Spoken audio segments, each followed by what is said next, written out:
Welcome to Live, Let Thrive, a podcast about the Airbnb life, the share economy, and everything in between. Here are your hosts, Myka and Steve. Hello. And welcome back to another exciting episode Of Live Let Thrive. What's up, Myka man? Chillin', man. How you doing? I'm doing great, man. This is your favorite, well, not just yours, Myka, but we're back for episode 116 of your favorite Airbnb, VRBO, Homeaway, short-term, long-term, real estate rental podcast.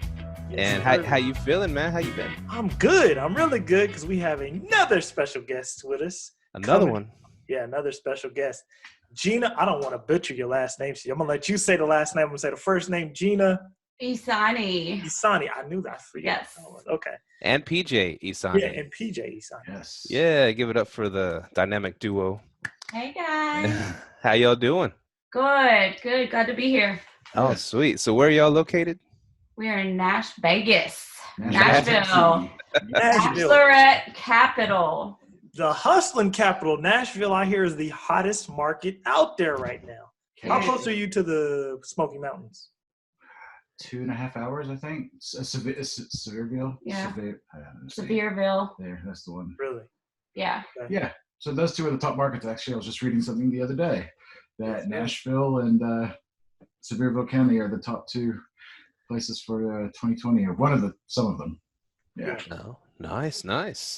So we're gonna dive into a bunch of things today. It's gonna be a great episode. First, I want to start off with saying, Gina found us on the Facebook group, on the Facebook page, and she was dogging my audio skills. So what's up with that? True story.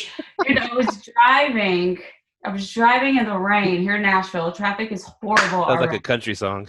Yeah, and my left hand was on the wheel and my right hand was on the volume knob because you guys were at like an 11 and your guest that day was on like a 3 and it was driving me nuts. I was like, man, I gotta let these guys know. Gotta let them know. Yeah. Thank you. I hit you up. When I pulled over though, no texting and driving. Of course not. See, and I instantly when I saw that message, I was like, no. I was like, because Myka sent me the audio for that to put on the podcast, on the iTunes podcast, and I guess he sent the rough cut, and I loaded that one. I didn't even I just checked it out the first few seconds, and I loaded it real quick. And I was headed to work. I was late to work. And then I started listening to it on the way to work. I was like, oh crap! It sounds, like you said. And he sent me the edited, the correct audio, and so I was able to put it. I told you, I'm sorry about that. I put it up this evening, and you were like, and you started talking about I started asking about your story, and how did you hear about Live Let Thrive? First of all, how did you hear about us? I was trying to think of that today. I don't know. Probably. I googled it. No. Well, he Googled it after we talked about all of this. Yes. Just people in the STR community here. We all talk. So. Sweet. Yeah. Well, Definitely. You came up. Yeah. It was. First page. First page. nice. Good. But y'all are actually the third guest from Nashville we've interviewed. Oh, really? Nice. Really. Yeah, third guest. So I know it's booming out there because we've had one guest. Matter of fact, have you guys listened to Bigger Pockets? Oh yeah. Avery Carl? Avery Carl, no, I'm not familiar. She was on about a couple weeks ago talking about short-term rentals. Her husband was on our podcast. Interesting. So, yeah. Nashville, I know it's a hot spot out there. It is. So, I even think Brian's trying to come and buy some rentals out here now too. yeah, I might be coming out there soon. How many units do you guys operate?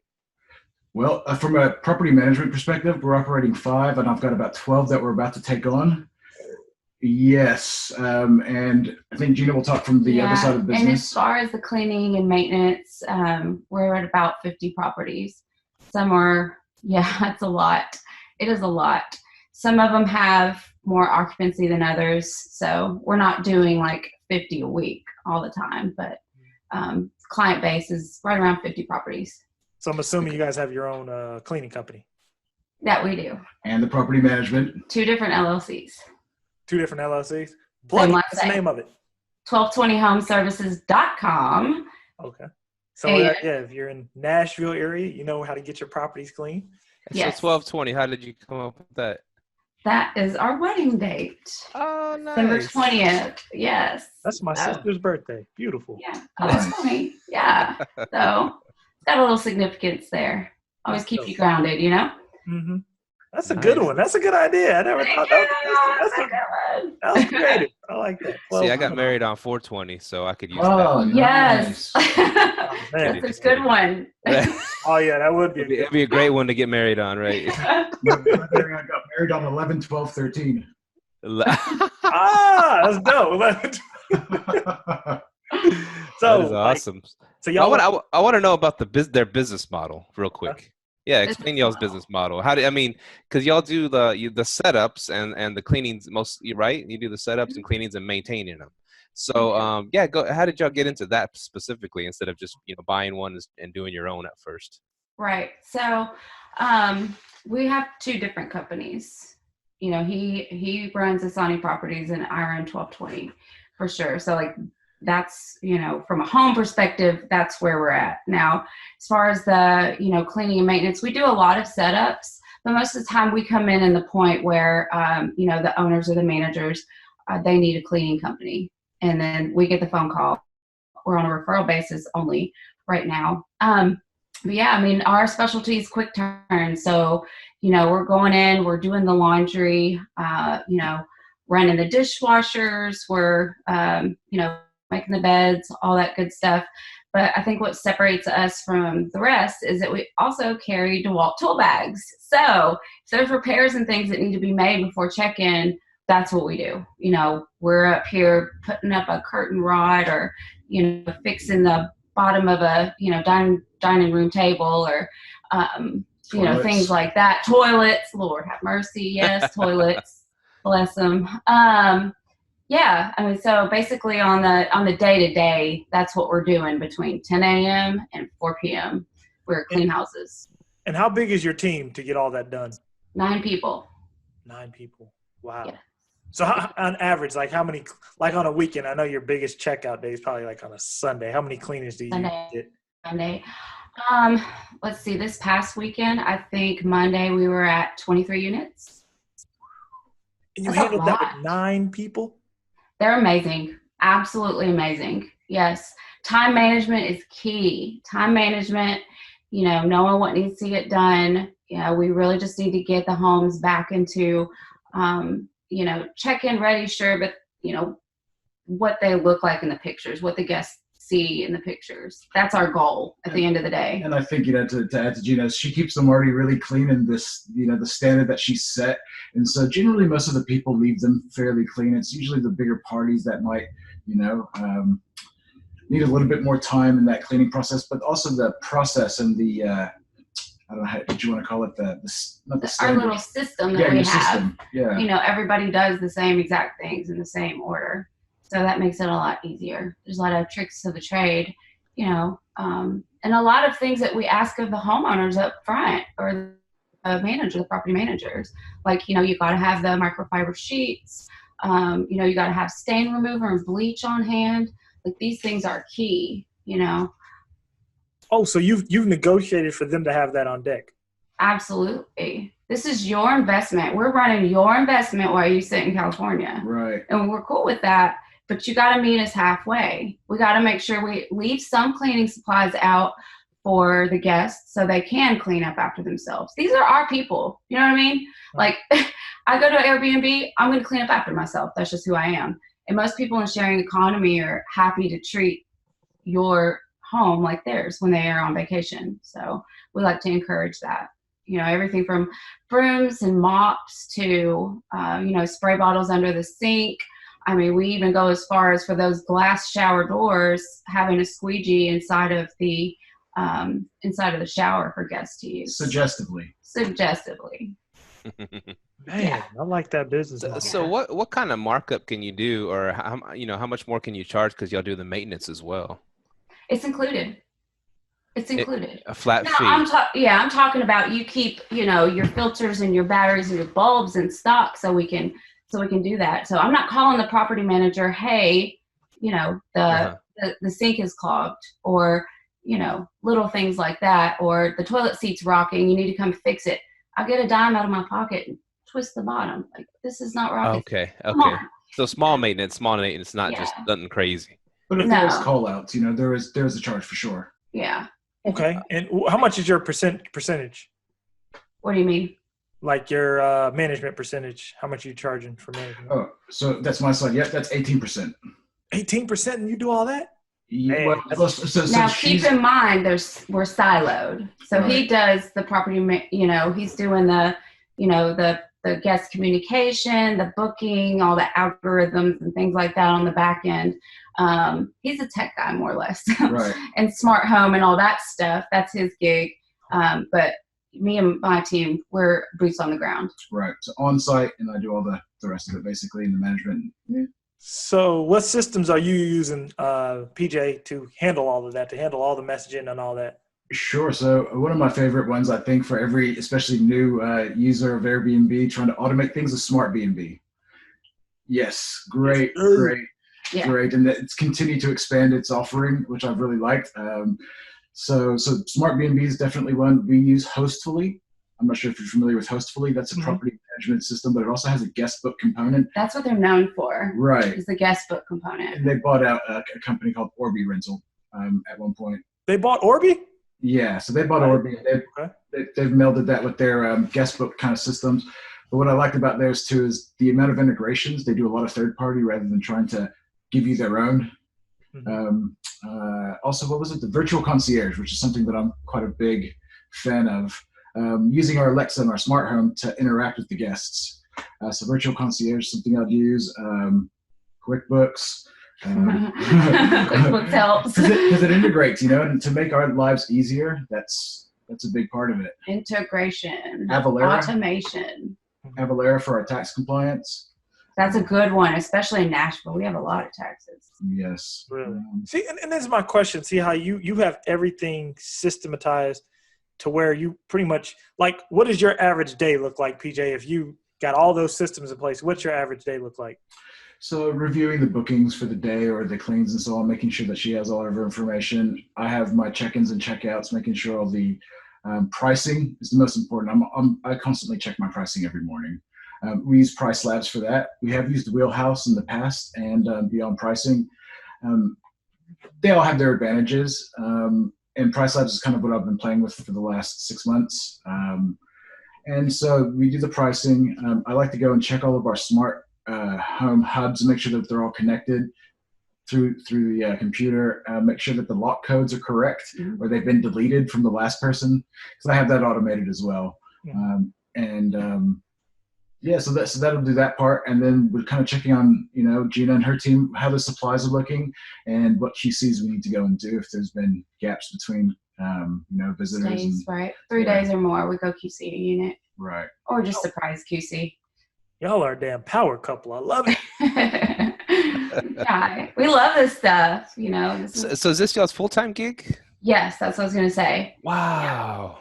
Yeah. No more 9-to-5 jobs. You guys left those after the baby was born. Yeah. That's the dream right there. It is. We're very fortunate. I'm very blessed for it. Yeah, we That just is made awesome. the leap. Like, we didn't even mean to get into Airbnb, honestly. Like, we've stayed in them all over the world. Love it. But PJ, at his 9-to-5, he found a side route one day to avoid traffic, and he came upon this duplex that we're sitting in right now that was for sale. And he's like, babe, you got to come see this. Yeah. It's for sale by owner, sign in the window. The guy was on a ladder, like painting. And so he just pulled up on him and was like, so this is really for sale, and kind of got a relationship going with the guy. And I hemmed and hawed over it. Oh, we have our perfect dream house right now. We're good. We've got our, we were, it was just the two of us at the time. And, I thought that, and I was listening to another episode, and you said something to the effect of, like, don't get in love with your house. I was in love with our house that we were in. Right. So I was like, I'm going to take such a cut on our kitchen, and I'm not going to have as nice of a bathroom and all these things. But now we're house hacking because we were like, okay, well, what's the rent going to be next door? Because of course we want it to be an investment property. So like the market rent was like $900, $1,100 for a 1-bedroom, 1-bath by the airport. We're right next to B&A Airport. So and it's funny, the last people that came and viewed our unit for long-term rental, they ended up being Airbnb hosts. I think they were trying to arbitrage us. I think they were. But anyway, we were like, whoa, there's a market for Airbnb, here in Nashville. We had no idea. Let's give it a shot. That kind of sealed the deal for us, I think, when they came Yeah. over and then they showed us that they were kind of professional about it. It was like, okay, so you guys. I had to talk them into it. I really had to talk them into it. Seriously. I was a little bit averse to the risk up front because now we're going to have 2 mortgages. But now we haven't paid a mortgage since we pretty much started the Airbnb on both houses. Yep, November 2016 is when we got started. Very fortunate. Ooh, no wonder y'all traveling the world. Keep living. We were before all of this, but not now with 2 babies at home. So Really? See, I'm in the same process. I'm thinking about selling or moving out and getting something else. If I can find a duplex, I don't know. If I can find a 3-2, I'm on it. I love that. Right. I love Right. that. Yeah. You have a lot of friends. Oh, sorry, go ahead. Oh no, that was fun. That's funny how it works because you had to convince her to get the duplex, and then she took it a step further, convinced you to Airbnb. I mean, that's so cool, man. That's some synergy right there. Yeah. And you were saying about some friends. Yeah, so we've also noticed too in Nashville, a lot of people are trying to do the same thing or convert places to duplexes, and we're finding that people are kind of converting like 3-2s that might have a garage because there's a lot of basements here and turning them into the granny flat, not necessarily being a duplex officially, but are renting out their little 1-bedroom or 2-bedroom downstairs. Right. You see a lot of that. And that has to do with the permitting too. People want to do it. They want to do it in their house. You have to get an owner-occupied permit as well here. Right. Permitting right now in Nashville is crazy. The law has changed monthly. Wow. Yeah. May as well change monthly. It's crazy. Wow. So what are the short-term rental regulations there? Are you allowed to do it if you're off-site? How does it work? Sure. So I do a lot of the permitting for a lot of our clients as well, and that's one of the services we offer. So at the moment, there's non-owner occupied and owner occupied. For owner occupied, there's no real stipulation apart from you have to have your driver's license and certain pieces of mail showing up at the address that you're getting the permit. There's no technical, you need to be there for X amount of days yet. However, they're trying to change that. That's been a new law that they've kind of tried to pass through, or they're trying to see if it's going to get support. And they're also trying to pass through at the moment how far away from a school or church or different kinds of places like that you're allowed to have these, even if you're in a commercial zone.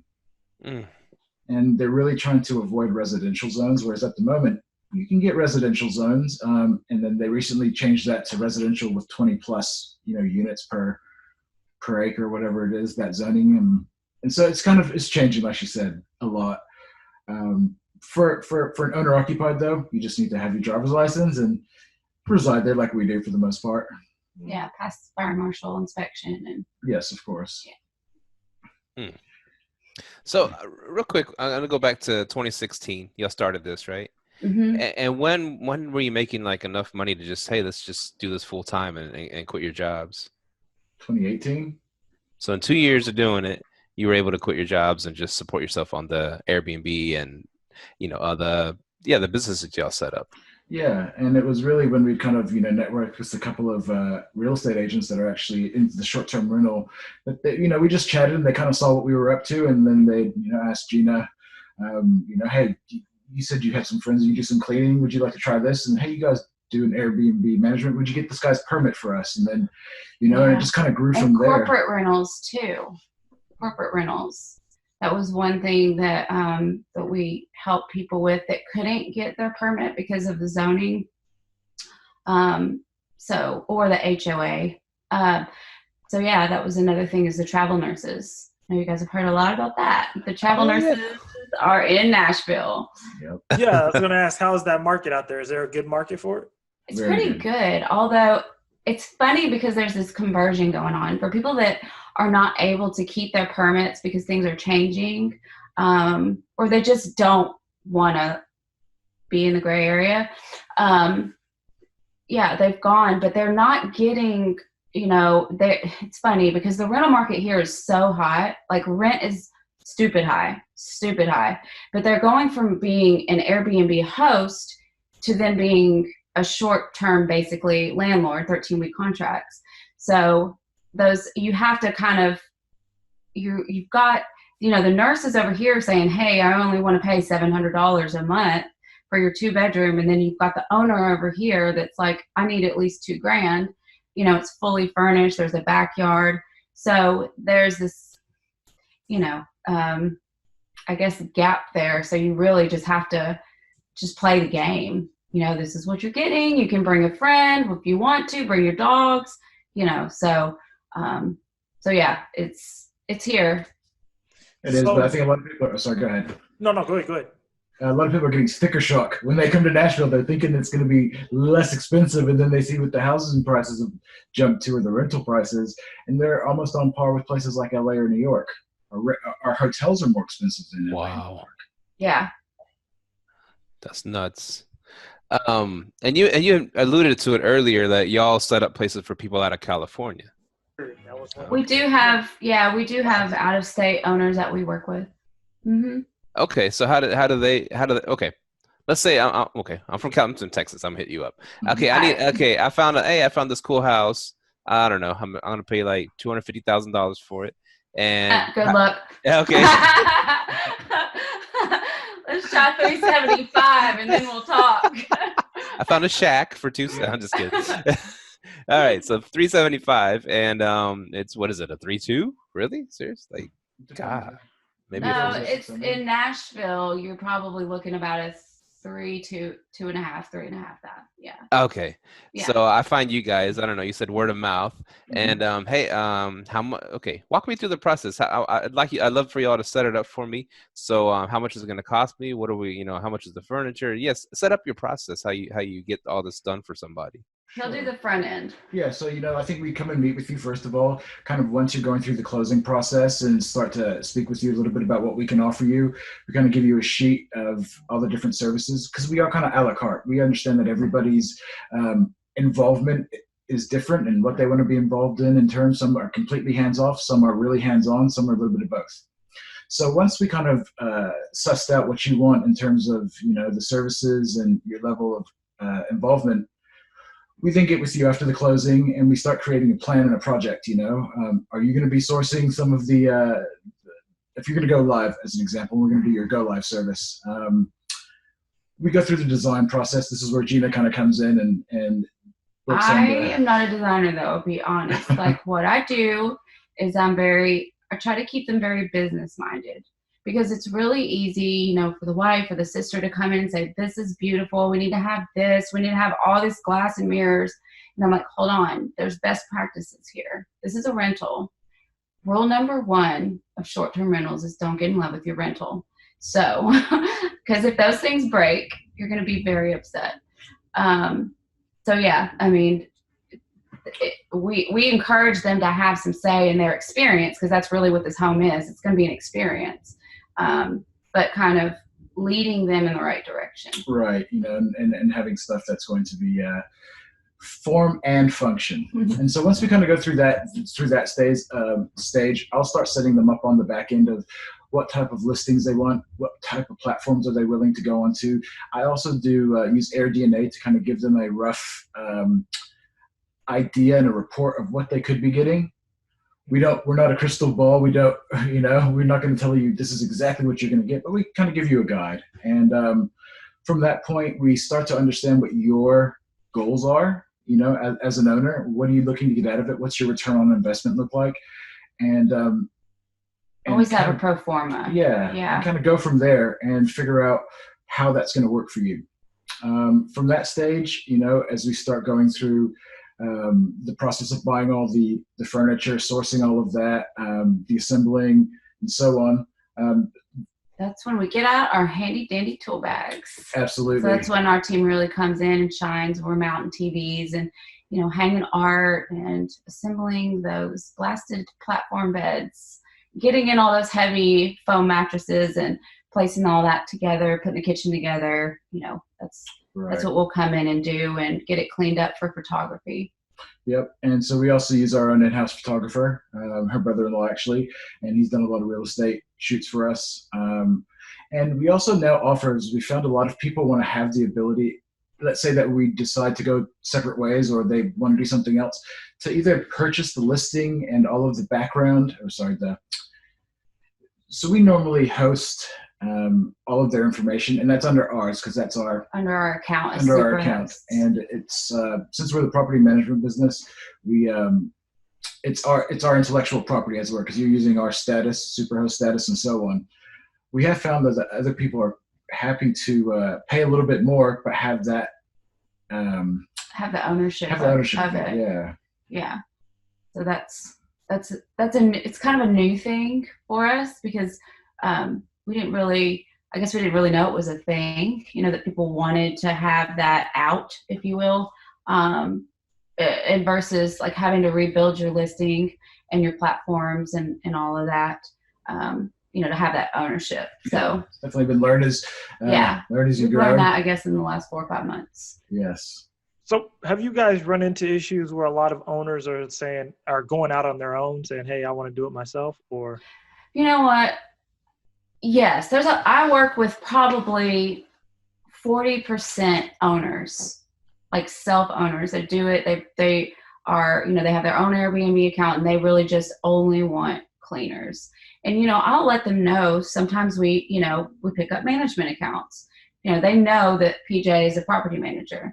But I encourage it because like, if that's what they want to do, I'm not going to try to sell them on it. I'm not, because I'm a big advocate for them learning the platform and, knowing how to communicate guests, what to say, what not to say, have your own business voice, if you will, deal with the situations, know how to use the resolution center, know how Airbnb works, learn the pricing, what happens if fill in the blank, figure it out. So when when you scale, if that owner wants to scale or they want to do other things, in the Airbnb community, they have that knowledge and they can speak to a property manager intelligently, and they have less of a chance of being gotten over on by a shady property manager, because you never know. There's the good and there's the bad, but they can talk the talk, and I think that's very important to encourage that. Yes, it definitely makes our conversations from a property management perspective easier because they understand what we're talking about. They're not completely in the dark. Right. So like let's say they go out on their own, right? Because it sounds like you guys do a good job of keeping that relationship good with them. Have you ever run into a situation where they actually bring you repeat business, say, hey, Ehsani used to manage for me, and you guys get another property to replace theirs? Or absolutely, that's pretty much been how all of our businesses. Yeah, we're absolutely blessed with that. We've never gone out and advertised or anything like that. See, I think that's like a huge selling point, what you just told me, because not only you say, pay me this much and I'll run it for you. You don't have to worry. You never look at it, whatever. But you're saying, no, you want them to be a part of it. You want them to learn it and eventually do it themselves if they can, if they want to. And then, shoot, I'd go for that in a heartbeat. Man, I trust these guys. They want me to be so good at this that I can do it myself, that I won't even need them. I mean, what business does that? Every business seems to want you to want to be chained to that person, forever. Right. You know what I'm saying? Yeah. But y'all are like, y'all actually teach them and get them going themselves. And of course, I'll throw everybody out. These people right there. And it's funny. There's enough to go around, though. It's an abundance mentality. I'm happy. I love that. Because like at my job, like we were in the middle of hiring different contractors, and the contractor we went with was the one who's willing to teach you the platform. And that's exactly what y'all are doing. Y'all going to keep getting repeat customers out doing that. Right. We don't hide the tools. We don't hide the screwdriver. No. We give you that and all the other tools too. Yeah. I want you to be involved. I want you to understand it. Plus you'll make more money that way, because the people that, even if you show them the tools, they want their handheld, they'll pay. Yeah. That's where the big money is. Yeah. See, what we're really trying to do is hire them later. We're going to train them up, and then we're going to hire them. Yeah. Very good at that. And that's, I think, your background too. Gina's corporate world. She was in staffing for a long time, a director at one of the companies there. And I come from an IT and healthcare background. So natural progression. Yeah. So what are your plans for expansion? Are you guys going to do arbitrage, buy more, or just looking for more properties to manage? We have one that we're closing on, a new one here, a new build on April 1st in Nashville, in a really hot and up and coming area. So looking forward to that, closing that. I think definitely buying some more while we can, and just growing with other people as well. So I've recently, we've both recently kind of met a couple of investment companies that are wanting to grow, and they don't have the people on the ground here. And like you said, we're educators, we want to grow with them, and vice versa. So we're kind of looking to grow with people like that. Right. I'm interested in rental arbitrage. I'm learning a little bit more about that. One of my clients has 10 units. That's all they do is rental arbitrage. Around the country. Nashville doesn't really do a lot of that. So people that rental arbitrage, they come to you as well? No, one of my cleaning contracts is with a company that's all they do is rental arbitrage across the U.S. It's fascinating. But we did actually have somebody message us this past week about rental arbitrage or moving from another city trying to invest in Nashville, and that's all they do. Yeah. And they want 15 units here. It's not a thing in Nashville like it is. You guys talk about a lot about rental arbitrage, but it's not really a thing in Nashville. Or maybe we just don't hear about it as much. It's tough because of the market. Yeah. Really? Because rent's expensive. So, these apartment buildings, they're getting what they want for it because it's scarce. Right. They're like, okay, maybe, why do I want to take this risk, with a Airbnb and, tick off the rest of the neighbors when I'm getting what I want for it. I'm not willing to make that risk. So, maybe I'm wrong. I haven't talked to the right people, but I don't see it a whole lot.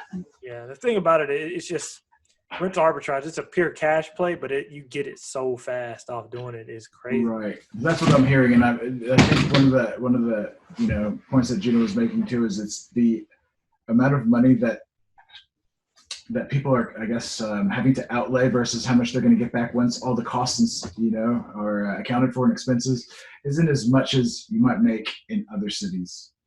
And I don't know. I don't think unless you're buying or renting, arbitraging 10 units, 15 units, a whole building. Yeah. That's a bit different. And I think some of the larger companies are trying that, but. Sonder, Lyric. Yeah. Yep. There you go. They haven't oversaturated your market yet, have they? Who do we have here? So we have Sonder, Stay Alfred. Airbnb actually has their own hotel / apartments. That crazy? Whoa, what's it called? What is the name of it now? Sorry, you're going to make me go and Google that. We'll have to put that in the show notes. It's a whole downtown, I'm not writing this down. Hey, what? Wow. Yeah, so they let you live in it and you can Airbnb it out. Oh, beautiful. Hold on, wait a minute. They're advertising you can live in it and Airbnb it out? That's the whole concept behind it. Is that this for people that kind of travel a lot or they work in Nashville a little bit and they don't, but they want to have somewhere and they want to make some money off of it too. Oh, well, I'm about to come tell them I work in Nashville. Hey. Hold up. I just got a part-time gig. Dang, okay. Nido, Niido, Nido. Niido, wow. Yep. Wow, that's cool. That's dope. Right? Question for Gina. Yes. Have you put your cleaning service on Turnover B&B? Yes. Okay, cool. We were kind of forced to at first. One of our contracts was like, hey, we only do business through Turnover B&B, and that's how we're going to pay you, and that's how we're going to send you the schedule. And I'm like, okay, I like the schedule, and I like to get paid, so let's do this. So have you got a ton of business from them? Actually, we have gotten quite a few accounts from them. I like it. It's good. It's a great platform. So, yeah, it's worked for us. Okay, if you got any suggestions, we know the CEO. He was on the show, so just I know. I knew this conversation would come up. I knew it would. I dropped something. Sorry. No, it's okay. I would just say for any cleaning company or any contractor that's looking to use Turnover B&B, ask the right questions first. But think about what your experience is with your other cleaning contracts. And just vet these people out, because not everyone is going to be worth your time, and they have to make, you both have to make the commitment. One thing that I say in my message is, here is a preliminary quote. based on what you're telling me. But your final quote will come as we do a walkthrough. But I can't give or get your contact information until you accept my offer. So I'll say this in writing. There's no obligation, but that's the only way. That's smart. Yeah. So say those things and have that script prepared, because it uses the same script every time. So it's very easy to put your little, elevator pitch, and your disclaimer for what it is.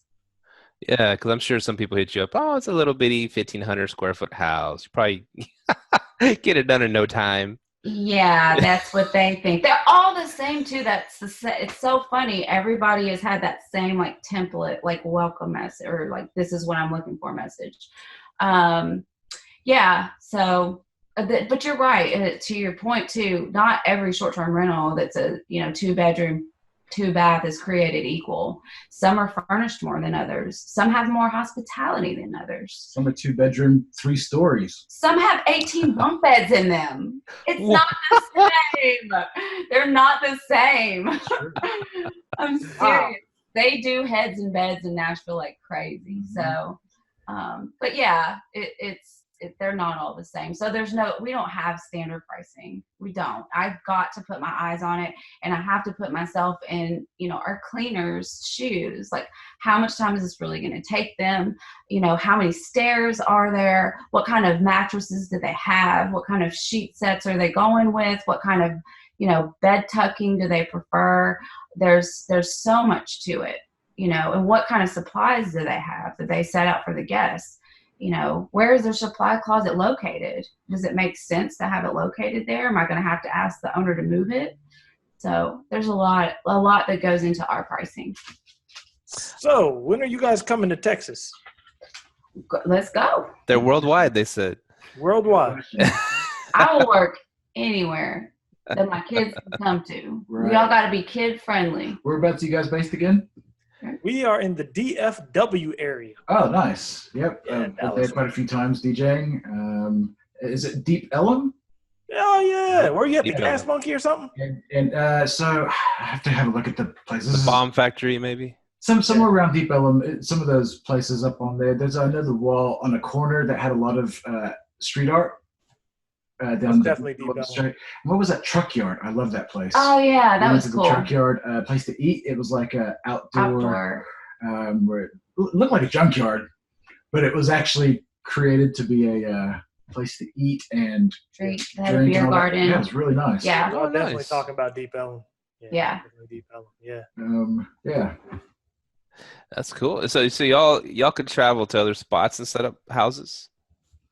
We can. We haven't yet. We've been offered that, but I think just with the kids right now, we're just kind of getting everything together in terms of staying locally and just maintaining what we have for now. Right. Because when we set up the units, you have to set up the team too. Right. Like I'm sure there's plenty of teams in other markets. Like one of them has been Florida that we've looked at. But yeah, you've got to know people there. You can't just, up and throw a house together and then put it up on Airbnb and expect it to, just go, look on Turnover B&B or whatever and, hire somebody. It's a process because they've got to know our system. It's very important for me, for people. If our company supports what Ehsani Properties does, it has to be full circle, I believe, because our system, we know works here. We've tried to break it. It doesn't break. We've tried. So, and that was the point of our first startup year. So, yeah, we're not ready to hit other markets yet. Y'all cool with going over some numbers with me? Sure. Okay. All right. So back to the scenario I mentioned earlier about, okay, I got some money. I'm a rich Californian. I want to buy a place over there. Mm-hmm. Like a 2,000 square foot? Is that normal over there, or how big? Yeah, sounds about right. 321, whatever y'all called it.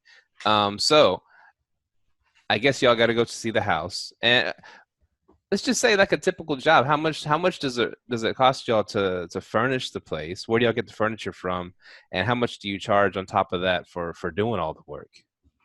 So we kind of have a flat fee based on the amount of bedrooms, and usually for a 3-2, 2,000 square foot, I'm going to say about $5,000. And then we add another 1,000 for if you're going to own the listing yourself after all of our putting it together for you.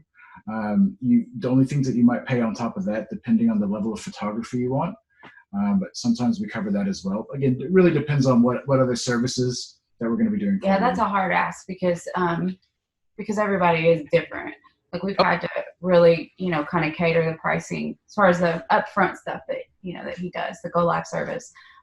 It's really been catered because again, some people want to be more involved than others. Okay, let's say I've done Airbnb for a while. I kind of know how to run it and stuff. So I need you to just set up a place for me. And so usually for a place like that, usually about $5,000 for the cost of the furniture.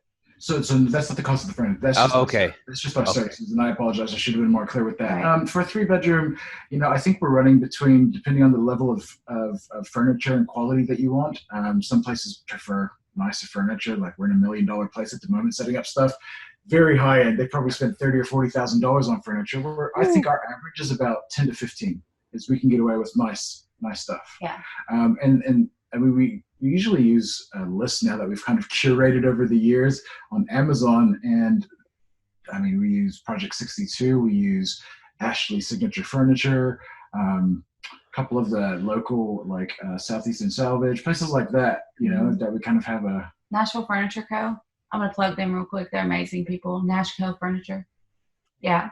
So, okay, so let's just say minimum 15,000 or so to get up and running, which is 3-2. That's pretty good. What do you tell them, me, Steve, the rich Californian? Hey, if he asks, hey, what's my ROI going to be on that? I mean, again, it's looking at the pro forma and seeing what again, it's going to depend on where you are. We try not to. I'd rather shoot under and make more for them. I like to say at least 8 or 9% would be fair, but it's getting so tight right now. I mean, there's places that everybody wants to buy an Airbnb here. They're going for $600,000 or $700,000 for 2-bedroom or 3-bedroom townhouses, and they're selling out in record time. Yeah. And so now the margins have shrunk so much that if you're doing a 1-bedroom and you're paying above $300,000 or $400,000, it's really tough to have a management company unless you have multiple. So, are the Californians coming down there? There is. They are in droves. They love us Nashvillians. Yeah. Yeah, the Californians are coming here tough, man. Really? Look at how much the house prices are over there that they get. If they've had it for a while, they're doing all right. Yeah, I think I'm about to be selling here in a minute. Yeah, man. The Californians, man. So real quick, I mean, I ask selfish questions because I'm trying to set up Airbnbs myself and arbitrage and stuff like that. Sure. So, but the thing is, I've been spoiled in a way. I've been spoiled, and the Airbnbs I have done, I just hand me down grandma's sofa kind of thing, and and I've done pretty good on just that stuff, but I want to bring my game to the next level. And Right. okay, I guess some furniture do's and don'ts, because I see look, do y'all have rooms to go up there? We do. Okay. I was like, man, I'll get a room. I can get 4 bedroom or 3 bedrooms and a living room. I can get it $5,000 and just put it on a card, Yeah, absolutely. but I don't know how good their furniture is, or if it's good for an Airbnb. Are people going to break it? I mean, give us some tips, some furniture tips, please. So going back to what you said, actually, hand-me-downs and stuff like that. Our first Airbnb, because we wanted to do this is a good one. cost-effective, is we actually ended up going to Court Furniture. And Court Furniture is a corporate rental place for furnitures, and they do whole houses. And we went and got some of their, I guess they were rotating out the furniture, and they were all good quality. And so I think we spent, how much did we furnish them? $1,500 For for the whole, 3 rooms. Yeah, it was awesome. Living room, dining room, bedroom. Art, lamps, Yeah, everything. all that side table stuff. Yeah. So Wow. you can, I think it really comes down to what you want. And if you're ready to do it on a budget, absolutely go and look for corporate furniture places, rentals. If you can find, there are some companies, they're everywhere really, but they're just kind of like, you got to know somebody to know somebody. There are liquidation companies out there that will go into like the Marriott's and like for here, the Opryland Hotel, and they will just buy up everything that they're getting ready to get rid of and put in the dumpster. and they'll just buy it out bulk. Yeah. And they go and get like 10,000 square warehouses. I mean, huge warehouses. And then they just, they know people like us, and they put us on a list, and hey, here's what we got. Or they'll auction it off, they'll put it online, and like you can find some cool stuff in there. Really like quality. Real quality, because it's Marriott. Yo, and I tell people, like, the stuff that is in hotels, some of that stuff's very valuable. Like those plug-ins on the lamps, those backboard, headboard plug-ins, all that stuff. Because, man, I learned that from our past guests. Kim and Ann are real big on doing that. Yeah. Go and get all that stuff from old hotel. Man, that's a very good plug. If anybody who's listening, if you can find out who in your area is doing that, that is like a good plug they just gave you right there. Yep. Hit us up on the website. Especially in some of the newer markets, because all the hotels are wanting to refresh themselves for all this new tourism. So it might not be as old as you think. And so you're going to get some really quality stuff. Yep. High-end quality. Yeah. Nice. I dig it. And so I guess because I hear too that people get used to do stuff like that, or Facebook Marketplace, and they said, but they can't scale by doing that stuff. They can't just sit there and take like weeks to find everything at a discounted price. So is there tips of, y'all's go to, like, how I'm gonna set it up for this price, I'm gonna just hit up these two stores and get everything I need and up and running right away? Yeah, that kind of comes back to, I think, the Amazon list that we've curated over the years, because some of those are also from third-party sellers, whether it be Project 62 through Target, or it be Ashley Furniture, or whatever. We kind of have that list. And I have to say, to be honest with you, we've been $1 million places that use Amazon Basics plates and bowls and stuff. And, they're just as quality as some of the ones that they're spending more money on. Right. Yeah, I think Amazon's products are good as far as furniture. The Zenith beds, platform beds, they're good. And then what is the Tuft and Needle mattresses? Yep. The Vendabox. Those are really good. Let's see what else. Yeah. those are good ones. It's just Amazon. Like you can find a lot on Amazon. We like to source a lot. I mean, we encourage people, our owners, the new owners too, they get so excited and they want some cool stuff in their house, and then they start to thinking, I'm like, God, what do you have in your house that you're trying to get rid of now? Like, put some personality into it. Right. It doesn't have to be this, big, huge design thing. You can start small, like you're saying. Like, you can bring in things. But I'm with you on the Facebook Marketplace and things too. And it's time consuming. Yeah. Well, and like even local artisans, here's an idea. I'll give you guys this idea. I've heard of and I've seen it. Local artists or local furniture makers, local anybody that you find things that are relevant to your Airbnb, put them in the unit and plug them, put their logo or something on your marketing and let them, advertise through you. You might get it for free or dirt cheap because you're helping your local artisan. Yep. Oh, that's cool. Yeah. Put them on display. Yeah. That's another way to do it. Another question I was going to ask you guys, have people go in there and they buy older houses that are kind of dated and stuff, and what kind of suggestions do you have for them? You're going to need a deep clean, first of all. Okay. Yeah.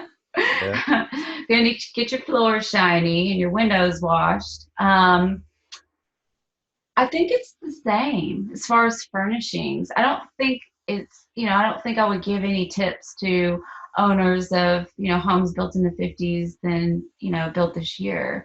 It's really about the experience. What kind of experience you're trying to give them. Right. Who's your client, or your guest? Like, who is your ideal guest? Who do you think you're going to get in here? Do you know? What are they going to want? Those are the things that we need to think about, is being a little bit more guest centric rather than the business owner. You know what I mean? What is the guest going to want? But have you seen like houses that are like so dated? I mean, they need do you tell them, hey, you need new countertops, or you need new cabinets, or you need to take this wallpaper off? I mean, is there things like that you come across? We've been to a few places that are older. Fortunately, most of the work that we've done has been for a lot of newer places, because Nashville is just growing through this, huge explosion of new builds and tearing everything down. But I mean, our own places as well. Yeah, it was put up some paint, just basically cosmetic stuff. But if it's clearly dilapidated or it needs to be changed and it's not going to show well, you're not going to get the money for it. You need to tell them, and you need to be honest about that too. Yeah. Not every older home is going to qualify to be an Airbnb. But if they're in love with the idea, if we think that they're an ideal client, then, maybe some remodeling stuff if you have it in your budget. If you're that passionate about turning that house into an Airbnb and you want to put some money into it, then go get a HELOC. Let's do this, But I don't know. I wouldn't, it's just, it could be there again, just kind of starting from the bottom and, not doing too much with it. See if you have proof of concept first before you go crazy on Amazon. This is where we like to educate people as well, because I think if you educate them from this early stage, whether it's a newer home or an older home, they start to get an idea of what it's truly going to cost. Take them through some of your nicer places, take them through some of the others, kind of show them a breakdown, and then from there they'll kind of get an idea. Oh, maybe I need to come up with 20 grand to make this work. That's not what I was expecting. Yeah. And that might dissuade them, or it might, interest them a lot more to go a little bit further. Right. I like that. They want to compete, or do they want to be their own? Do they want to compete? That transparency is true. Don't. Yeah. Keep it 100 with them. Like, look, bro, this is about to come in on the low end. You got to clean it up in here. I like that. I'd rather be honest, right from the beginning. And, if our expectations, their expectations are, high at the beginning and we don't meet that, that's not a good look all the time, Yeah, we're trying to keep a brand as well. So It's okay to say no sometimes for us. It is okay. So y'all both Filipinos? No, I'm Filipino American. Okay. I'm Persian American. Oh, okay, cool. Not Puerto Rican. The people talk Spanish to you all the time, right? All the time. Tell by the accent. Yeah. Yeah. So, important question. Have y'all both or one of y'all tried balut? No, I will. No. Oh, that's funny. No, that's disgusting. Okay, tell your listeners what that is. Now, what I've seen only on TV. I do have Filipino friends that claim they love it, but it's like they open this egg and there's like a half-formed chicken in there, and they eat the little chicken, raw like that. Mm-hmm. Yes. Or I don't know, cooked somehow, maybe. Pickled. Is it pickled? And they just eating this little bitty baby chick that half developed in an egg, and they think it's a delicacy. Yeah, eyes, beak, all of it. Everything, all of it. You can see its veins. Like, no. Americans eat that every morning. It just ain't that developed. It's not that developed. It's an earlier stage of that cycle. Yeah. It's really, really good for you. Sure all protein. So. But other than that, you can cook some pretty good Filipino food. Yes. And Persian. Oh, nice. And Persian. Oh, nice. Got my Tahdig on point. Very, very important in the Persian community.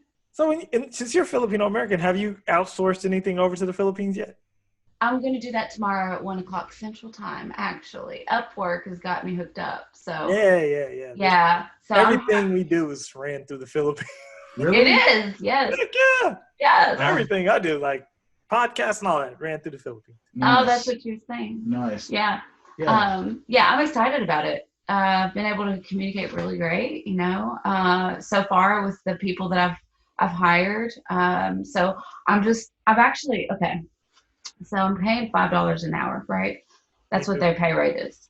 Okay. So I was like, okay, well, I can afford that times 2. That's cool. I can do this.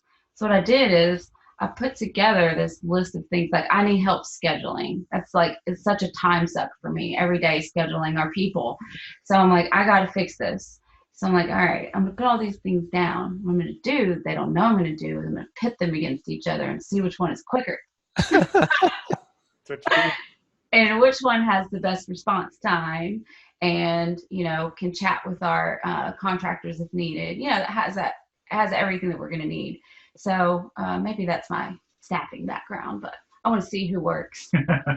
See, you said your staffing background. See, now I got some questions. So, All right. your hiring process, like to be exact and thorough with them, like the small tasks you're giving them. How are you going about hiring them? What's your criteria for hiring them? That is good. First off, I really drill them with questions, like in-depth questions, like serious, how-to questions. But I'm also kind of feeling because we're contractors. You're not an employee with us, okay? Mm-hmm. I don't really need to feel like I need to tell you what to do all the time. I'm making sure that you've got reliable transportation. I ask them like, what's your, how many days a week, all that stuff regular. But when we get through the process and I feel like just them as a person works and they put in some time with us, a couple of weeks, and I want to kind of get to know why they're doing what they do. I ask them, what are you trying to accomplish by the end of the year? What is it? What do you want? How can I help you get there? See, I need you to be my Philippines hiring manager. How much you charge an hour? Because I have it like, that's my thing. I mean, I have a really good VA, but I think I got him on accident, not on purpose, like how you probably hiring someone and getting them really good.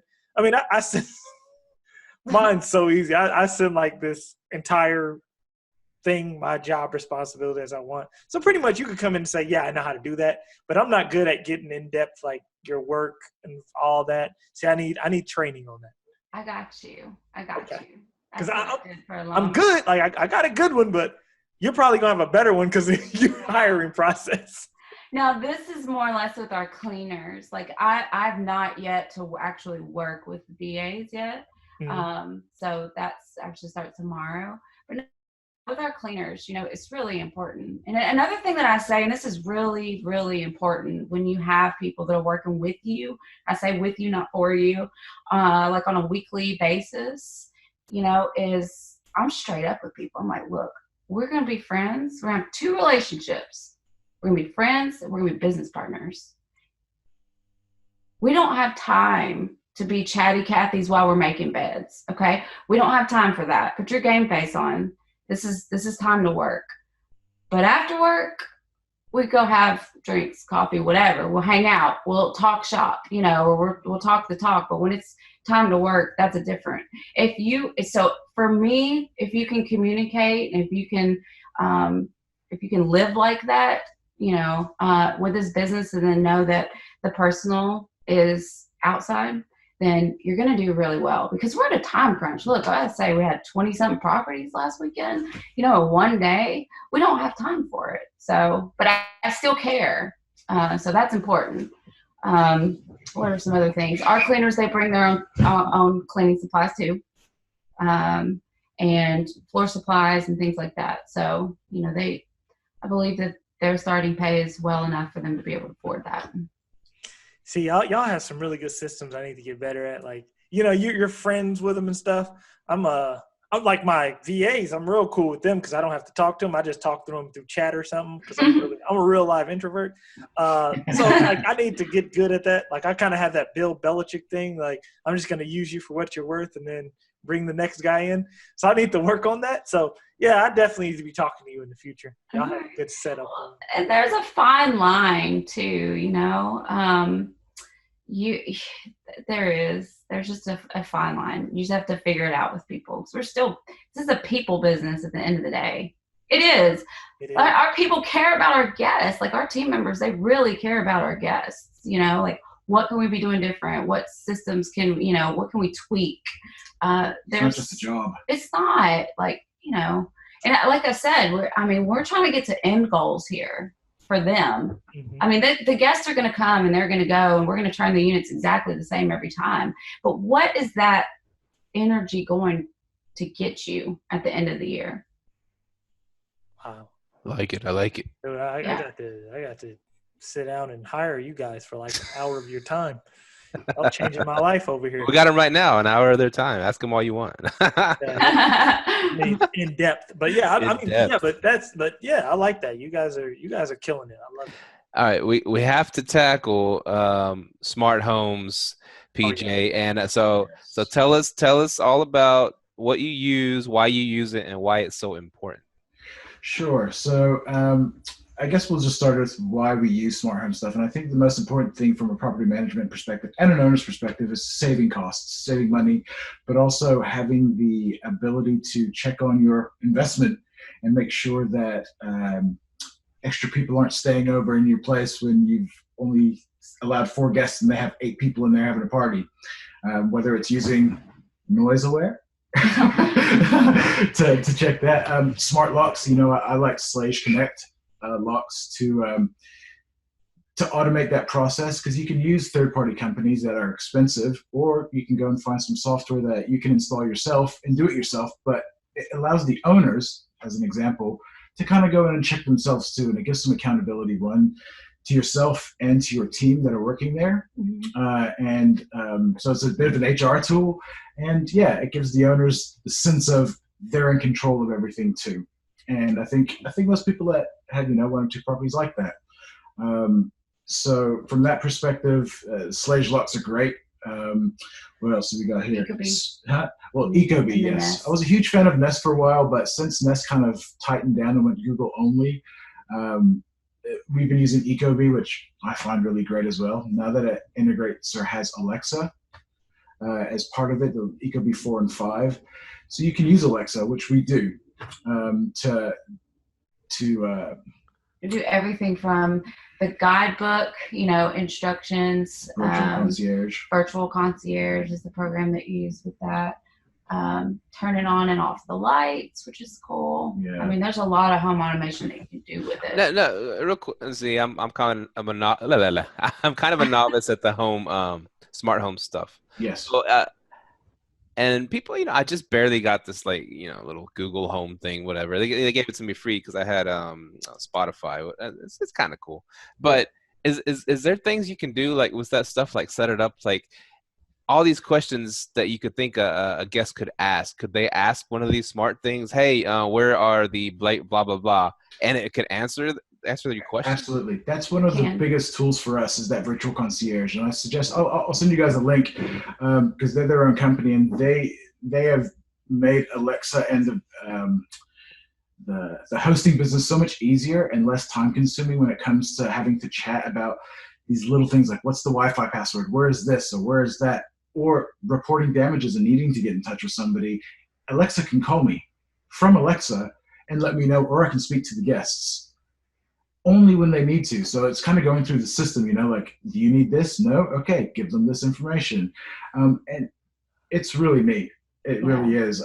It's very time consuming on the front end though, because you have to teach Alexa. So if every home has, there's a lot of standard things, but then there's some, where is the lock box if you for whatever reason your code doesn't work, or they can introduce you, depending on the smart home stuff you have. You can also set up your scenarios and scenes where it'll greet you as soon as you walk in the door based on the lock starting your reservation, which is pulling information from your calendar. Oh, so-and-so's coming in at 4:30. If the lock goes between 4:30 and when, this is who you need to introduce yourself to. And then it's going to ask you, what would you like to hear? Would you like the Wi-Fi? Do you want the check instructions? Do you check out instructions? All that stuff. That is amazing. It's even hooked up to Yelp. Yeah. So if somebody says, hey, where's the nearest bar near me? Or where's the best Italian? It's going to tell you. That is awesome. Yeah, it saves a lot of time. Have you gotten rave reviews from guests for these things?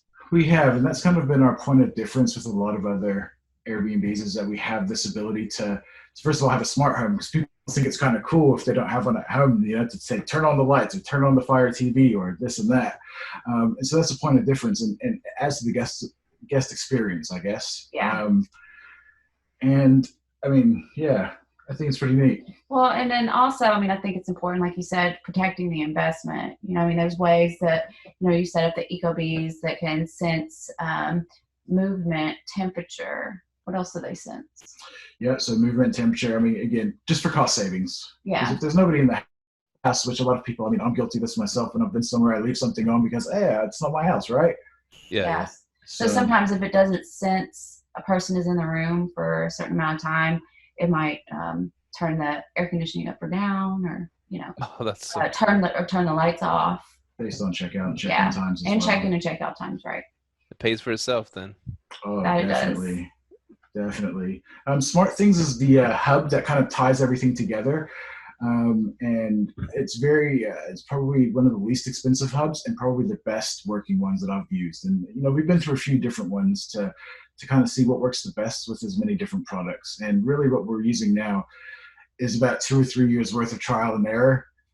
And I think we're pretty happy with that. So Slage locks, Smart Things hubs, and their sensors. We've just started using Noise Aware for our noise control and checking on that stuff. Right. We use Alexa Echo, the second generation speakers, and there's a dual reason for that. One, most people want to have some sort of music, but we don't want to put bigger speakers or sound bars in there because it's going to cause a lot more noise, or people are going to turn it up too loud, whereas we know that there's going to be a level that they can turn it up to that should be all right, should be reasonable. Let's see what else we have. Just looking at all the boxes full of stuff. You got a ring? Smart switches Oh, and yes. the rings, yeah. Rings, those are essential. Ring doorbells is what I prefer. I prefer because you catch everybody coming in. We use extenders as well, depending on how good a connection you have in the home. A lot of the homes here at the moment are 3 and 4 stories.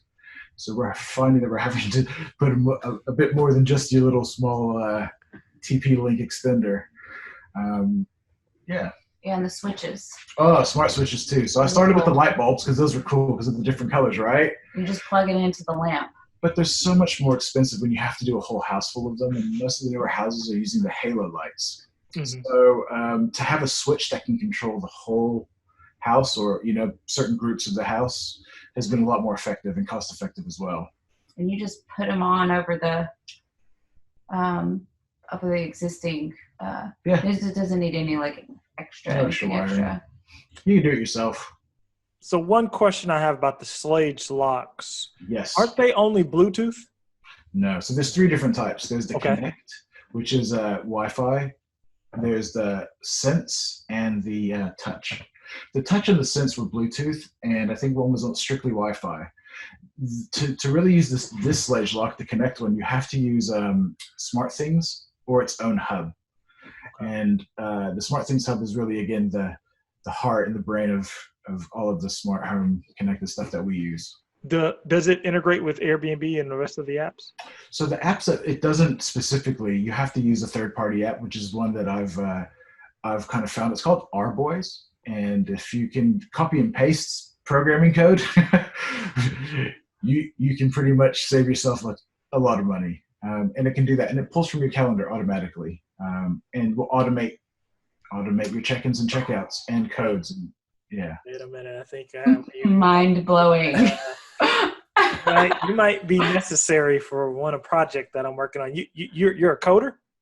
So I mean, I've worked in healthcare IT, but again, you don't need to code. That's what I'm saying is, if you know how to copy and paste the code that they give you and where to put it, that's all you need. It's that simple. Are you familiar with data scraping? Yes. Do you know how to do it? I know how to do it personally, but I've set up little programs to do it for stuff like flights and that. Yeah. Yeah, I'll be sending you an email. Okay.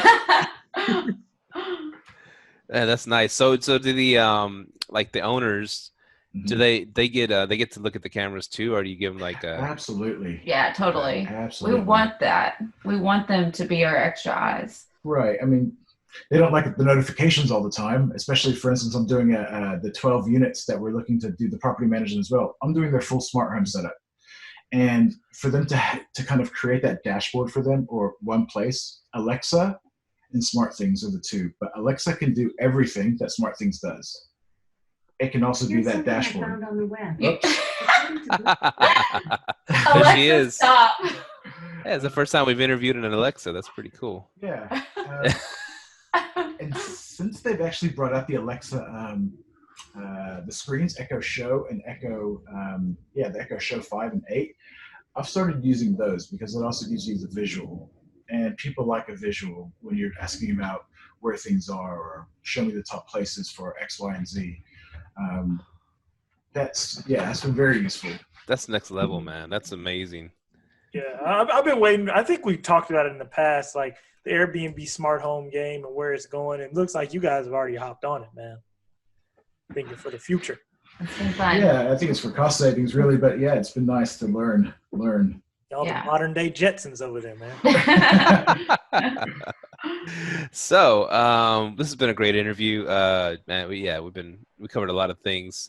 Is there something you'd like to tell like our listeners, like a special tip from Gina and PJ that I don't know if they're thinking about getting into Airbnb or doing it, or what's like a good tip that you can give them? I don't know if that's a vague question, but yeah, something particularly for them. No. Find a strategy. Do some research, but don't have analysis paralysis. Figure out which system works for you in Airbnb, whether it's arbitrage, if you can find a deal, or buying or house hacking, get a duplex like we did. Figure out a strategy and just kind of, start small and scale. See if you like it first. Right. But start it. You're listening to this podcast. You're somewhat interested in Airbnb. Connect yourself with other locals in the area that might be doing the same thing too, to help give you advice or steer you in the right direction. I think that's a really big part of it. And I would say also keep in mind there's more business opportunity to Airbnb than just opening up your home for people to stay. You might find that some of the passions that you have, like for instance, us helping people and being hospitable, can be money-making opportunities as well. You never know where it's going to go. Just be open to it because it's hot right now. You might solve really a problem, hot. become a millionaire solving a problem doing it because you found you're really annoyed at X doing something, and you found a great solution for it. Right. So, Dude, that is some of the best advice, especially the part you guys said. If just by simply doing it, you will might find something else that sparks your interest. You might find a hidden strength you didn't know you had. Right. That's one thing I did. I found out I'm really good at creating systems and automating things, and I've done to help people who don't even do Airbnb automate a system in their business. So definitely hop into it, guys. It's that was golden information right there. You don't know it yet until you start, but that's right. Yeah. Take a step. Just do it. You can always sell your stuff on Facebook Marketplace. That's true. That is true. I actually discovered the automation, funnily enough, through using Zapier, and I stumbled upon Zapier. What's Zapier? So Zapier How do you not know that? You need to know Zapier, systems guy. Yeah, so Zapier is a software system that allows you to automate any of your workflow. I want this was mind blowing when I found it because I was doing chatbots at the time, just exploring those. And Zapier. I see you typing. Zapier. And I mean, what this will do is it uses the API from every different software you use, whether it's Airbnb or everybody's on there. You would be surprised at how many companies use it. And you can set up your parameters based on what you want it to do. So if I want it, when I get an email in, I want to parse this information from it. I need you to stick that into a spreadsheet. I need you to take that from the spreadsheet and put it into this. You can set it up. It's really mind-blowing. Wait a minute, it can get into APIs? Oh, yes. It's already pre-set up for you. You just got to go and select what you want. It's so easy. Yeah. I almost started a business around it because this is where I think automation is going to go, especially for small and medium business. Wow. Zapier. I mean, man, I got some stuff. Man, I'm learning a lot. You got to interview more tech people like me. I'm a techie, so I like stuff like that. I love it. Okay. I'll talk to you offline a little bit. Send me an email and I'll show you some stuff. Yeah, definitely. Okay, Zapier. Okay. But Steve, any closing thoughts? Man, this has been an amazing interview. I'm glad that Gina reached out and was dogging on my audio skills. No problem. Landed us a great couple guests out of that. This is awesome. And we look forward to connecting with y'all again in the future when y'all are Airbnb millionaires, which will be pretty soon, right? You guys, when you're Airbnb millionaires, Going for it. We're going for it. Yeah. It was a pleasure. Thanks for having us. We really appreciate it. Yeah. No, thank you so much. With all that information, thank you for coming on. For sure. Yeah, Gina, if we have any more audio difficulties, definitely hit up Steve. I got you. DJ podcast. You got to go on the DJ podcast for that one. Yeah. Oh, no, we can send it to DJ. Oh, yeah, we can send it to PJ to DJ. All right, guys. Pleasure to speak with you. Pleasure. All right. Take care. Thank you. Bye. And All that right. was Gina and PJ Ehsani. And great guests and great interview. And yeah, man, what do you got anything to add, Myka? Man, nothing. That was a great interview. We learned a lot. I'll definitely be sending them some emails. But to take us out, if you're ready to get your health and fitness game together, be sure to follow Mahogany Artists on IG for all your fitness and nutritional needs. Be sure to follow Live Let Thrive on IG, Facebook, Twitter, YouTube. Subscribe on Apple Podcasts. Subscribe on YouTube, wherever you listen to podcasts. We appreciate the love. Leave us some reviews, please. Reviews are golden. Yes, please leave us reviews. Nothing about the audio, just email us about it. But yeah. Thank y'all for being listeners, and LLT is out. Later. Peace. Thank you for tuning in to this week's episode of Live, Let, Thrive. Be sure to tune in next week for all the latest in the world of Airbnb and all that entails. Bye-bye.